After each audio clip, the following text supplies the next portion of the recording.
Liquor scam కేసులో ఆరోపణలు ఎదుర్కొంటున్న మాజీ ఎమ్మెల్యే చెవిరెడ్డి భాస్కర్ రెడ్డి బహిరంగ లేఖ రాశారు. సిట్ అధికారులు తనను ఎప్పుడూ విచారణకు పిలవలేదని, నోటీస్ కూడా ఇవ్వలేదన్నారు.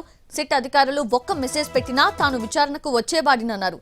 తన జీవితంలో ఎప్పుడూ పారిపోలేదని, ముందస్తు బెయిల్ కోరలేదని, నిన్న కూడా తాను విజయవాడలోనే ఉన్నట్లు లేఖలో పేర్కొన్నారు. సిట్ పిలిస్తే రానప్పుడు తప్పవుతుందని, ఏడాదిగా విచారణ జరుపుతున్నా తన పేరెప్పుడూ రాలేదన్నారు. గతంలో చంద్రబాబు సీఎంగా ఉన్నప్పుడు తనపై ఎన్నో కేసులు పెట్టి కొట్టించారని, ఇప్పుడు కూడా అదే చేస్తున్నారని ఆరోపించారు. తన కుటుంబ సభ్యులపైన కేసులు పెడతారేమో అని లేఖలో ప్రస్తావించారు. దుర్మార్గంగా అన్యాయమైన కేసులు పెట్టిస్తున్నారని, ఆలస్యమైన సత్యమే గెలుస్తుంది అన్నారు చెవిరెడ్డి.